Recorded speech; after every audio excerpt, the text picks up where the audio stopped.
Muli magandang araw, ito po ang Iparas kay Paras. Ako po si Eli Saludar. Kasama ho natin si Secretary Jing Parasek. Magandang araw sa iyo.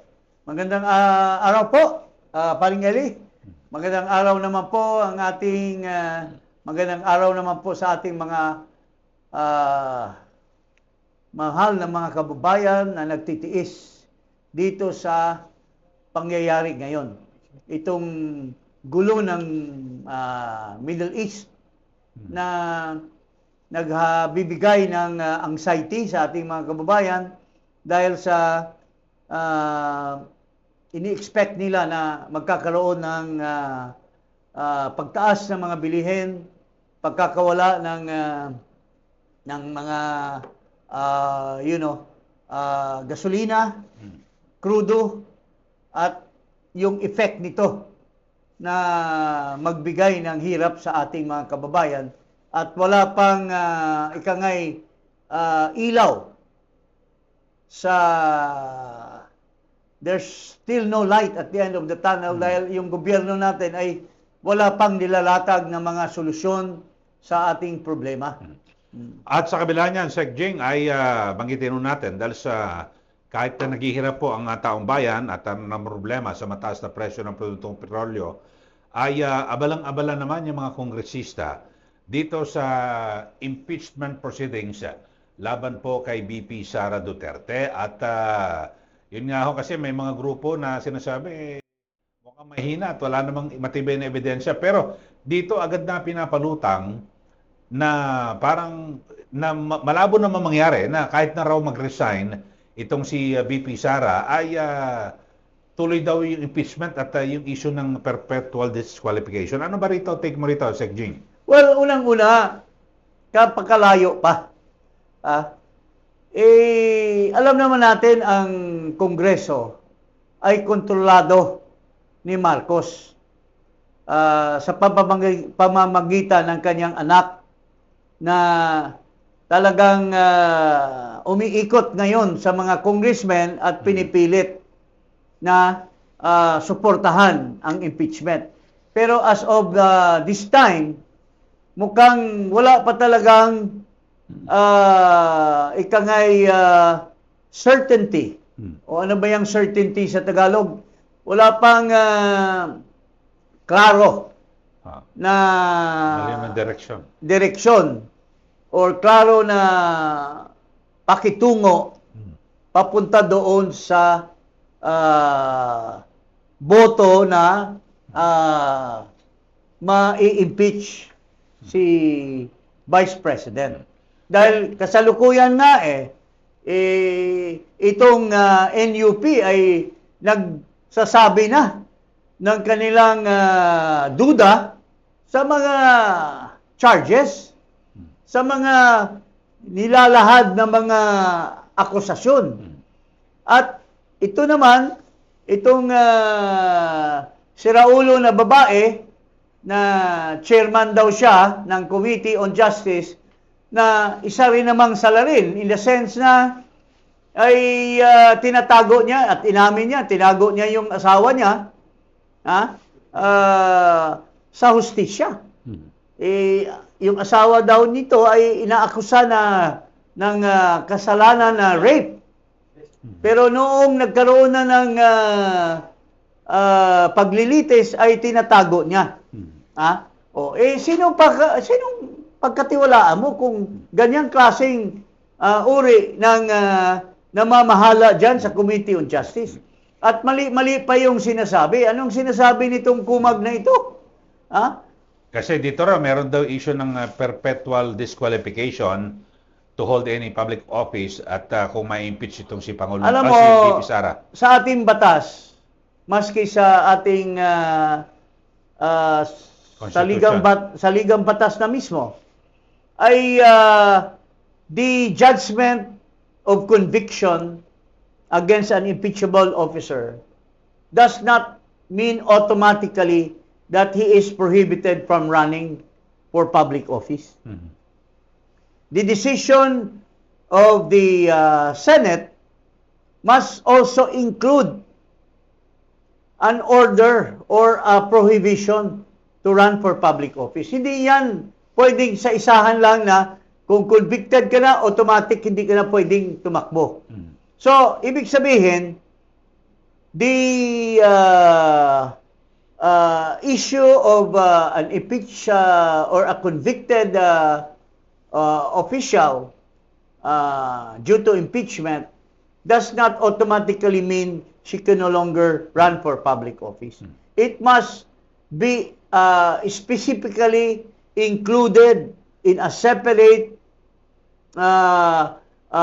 ruling by the Impeachment court. Kaya itong pinagdadaldal nitong swangit na congresswoman na ito ay walang saysay. Naalala ko ito, ignorante pa ito noon. Nung magkaibigan pa kami at magkasama kami ni Speaker Romualdez, hindi pa naging speaker si Romualdez. Majority leader pa siya. Nung na-elect itong una, walang kamuang-muang. Ako nga ang kumausap nito. At sinabi ko, Speaker, ito, Congresswoman from dating piskal. Wala siyang kamuang-muang tungkol sa Pero ito, napaka masigasig na ngayon at noong kanyang mga speeches ay si Romualdez, siya ang may tangay nitong akap, si Romualdez, itong tupad, itong daan, So, kulang na lang kagatin niya yung ni Romualdez, pare. Ito rin, he is also dictated by Sandro Marcos and Romualdez. At kaya nga, wala na tayong ma-expect dyan sa Committee on Justice dahil poison na yung mga utak niyan. Pero mabuti na lang, paring Eli, mayroong mga congressmen na nag-iisip ng mabuti. Itong mga members karamihan ng members ng National Unity Party. NUP. NUP. Tulad ni dating DILG Secretary Ronnie Puno, matalik nating kaibigan yan, at kini-question niya ngayon yung mga nire-raise na mga charges doon sa Committee on Justice against the Vice President. Paring Eli, anong masasabi mo dyan? Okay, katulad ho ito, binabanggit ng taga-NUP na si Antipolo Congressman Ronnie Puno. At yung ilan ho sa mga pinagbabasihan ng impeachment, yung threat ni BP Sara kay PBBM, kay dating Speaker at kay First Lady, pero yung threat na isa ring threat, ito pakinggan natin, magandang paliwanag niya ito. Yes. Ito, panoorin natin. Kasi a grave threat needs to be, real danger, etc., etc. Ngayon, ang depensa ng Vice President is conditional threat. Kung ako patayin, inutusan ko sila, patayin din to mga to. So parang, kumbaga, kung matapos yung mundo, itatapon kita sa impyerno. Hindi naman matatapos yung mundo, so that is not a real threat. Yan ang legal, in simple terms. If the condition that you are citing is not something that's likely to happen, then the threat is not really a threat. Yan ang kuwan. So, kami, position namin, tingin namin, baka hindi threat yun. Kasi hindi naman siya papatayin Di ba? So, the condition of the threat, wala naman chance na mangyari yun kasi hindi naman siguro papapatayin ng administrasyon. So, yung kanya was a conditional threat. Therefore, because the condition is impossible, not a real threat. Unless, they can show that condition notwithstanding, ginagawa niya talaga yun at may plano talagang patayin na. Diba? Okay, very simple lang. Tama si Congressman Ronnie Puno na conditional. Parang lang yan Parang succession. Di ba? Doon sa will and testament ng isang ama na para magiging heir, tagapagmana yung kanyang mga anak. Kailan ba pwedeng maging tagapagmana kung hindi pa mamatay? Kung hindi mamamatay yung may-ari, yung tatay, hindi makapagmana yung mga anak. Ganun lang yan. Conditional. So, kung ako may mga pag-aari, may mga anak ako. Oh. So, sinasabi ko sa will and testament ko na kung mamatay ako, kayo Sa po kanila ang makukuha nila yung mana. So, kung hindi ako pa mamamatay, hindi pa nila makukuha yung mana. Ganon ang sinasabi ni Ronnie Puno to explain the circumstance that the Vice President was saying. Na kung patayin nila ako, may kausap na ako na papatay sa kanila. Pero, Papatayin din sila. papatayin din sila. Pero kung hindi ako mamamatay, there's no threat against them.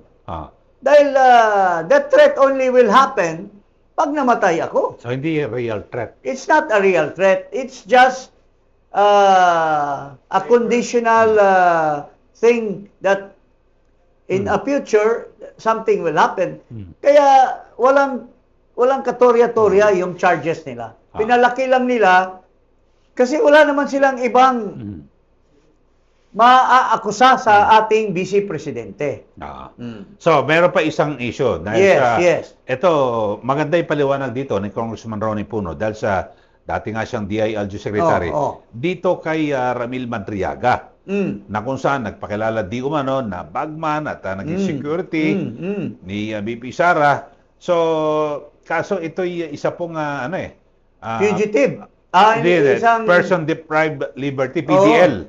PDL na kung saan ay ibig sabihin nakakulong ho siya ngayon. PDL. Na kung ano man yung kanyang sasabihin, kung ano may ano mo diyan, ibulong mo, ito sabihin mo, sasabihin niya. It's conditioned. It's conditioned of his situation. Yes, Ibig sabihin, because of his quest to gain liberty and talagang gusto niyang mangyari yan, gagawin niya lahat para lang mapalabas siya sa Kulungan. So, parang kapit sa patalim. Kapit sa patalim, gustong gawin ang lahat na makakaya niya, tulad ng tutuluan siya, ikokondisyon sa kanya na, pare, mawawala yung kaso mo, makakalabas ka, basta gawin mo lang ito, ang utos ng ating Pangulo na gawan-gawan mo ng kaso si Vice President. Kasi these people are so desperate that the Vice President will no longer be viable candidate for the 2028 election. So, this is a desperate move. And sinabi na rin ito ni Attorney Sabio when he withdrew the case from the ICC. Nagpasabi si Attorney Sabio in an interview on him na he discovered that ito si Matubato, ito si Las Cañas were all creation of Trillanes. They were fed with information and mga bayaran itong mga tao na ito. Tulad nung kay Bicoy din. Minention na rin ni Attorney Sabio na si Trillanes din at saka si De Lima ay may pakulo na gumawa ng mga huwad na testigo. Huwad na mga tao na magtuturo against the Dutertes. So anong kaibahan nitong Madriaga? For all we know, ito na naman ay gawa ni Trillanes at gawa ni De Lima. Para lamang dahil talagang nasa puso na nila, nasa utak na nila yung talagang babawian ang mga Duterte. Maghihiganti sila sa mga Duterte. At sabi ni Digong, pahiyang-pahiya siguro ito si Trillanes na talagang hindi niya titigilan dahil hindi siya inintindi yung kanyang paghingi na magiging Vice Presidente na kandidato ni Duterte. So, yun na po ang punot dulo nito. At at the end of the day, kung tutuusin mo, maski masasabi na natin na walang kasiguraduhan na ngayon because of the NUP. And we don't know na marami pa diyang mga congressmen na nag-iisip din tulad ng NUP na baka hindi naman mapapaniwalaan yung charges against the Vice President. So, even though pinipresume na sa kampo ni Vice President na sa House of Representatives ay talagang foregone conclusion na makakuha sila ng boto na 1/3, pero sa nakikita ngayon, it would seem that gumagana ang blessing ng ating Panginoon na hindi makukuha. At ang mga kinakausap ni Sandro ay tulad ni Ronnie Puno. Nung una, pabor na pabor sila kay Romualdez, pabor na pabor sila kay Marcos. Pero ngayon, bumibitaw na sila at binabatikos na nila yung mga charges na walang saysay.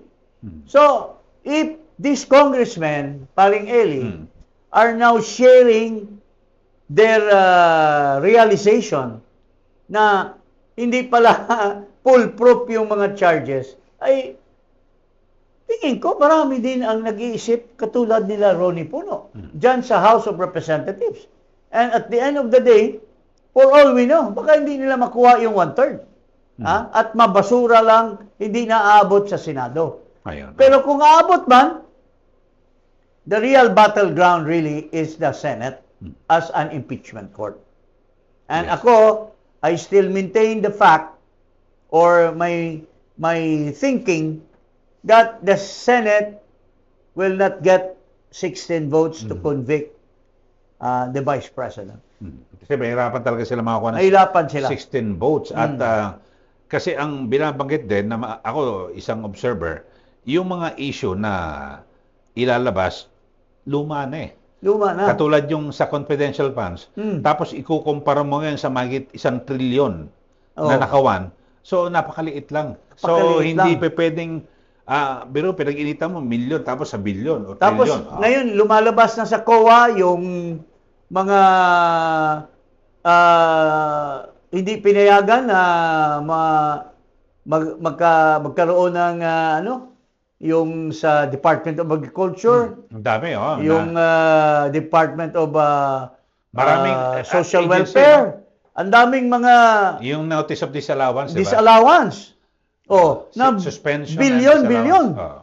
Kontra sa 125 million lamang. So, paano nangyari ito na ito lang yung pinagtuunan nila ng pansin, ito mga billion-billion, lalo na yung kay Marcos na 4.5 billion a year. Hindi man lang na bubusisi, paring Eli. So, dapat lahat na lang siguro. Dapat opisyal. lahat. Para patas. Kaya nga, it boils down, siguro, na-realize na ng mga karamihan ng mga congressmen. Isa dyan, si Toby Chanco, na matinding nagsasabi ng kalukuhan dyan sa House. Na at the end of the day, nakikita na nga nila yung comparison between what is right and what is evil. And the evil is that Marcos is the most evil of all. Ayun.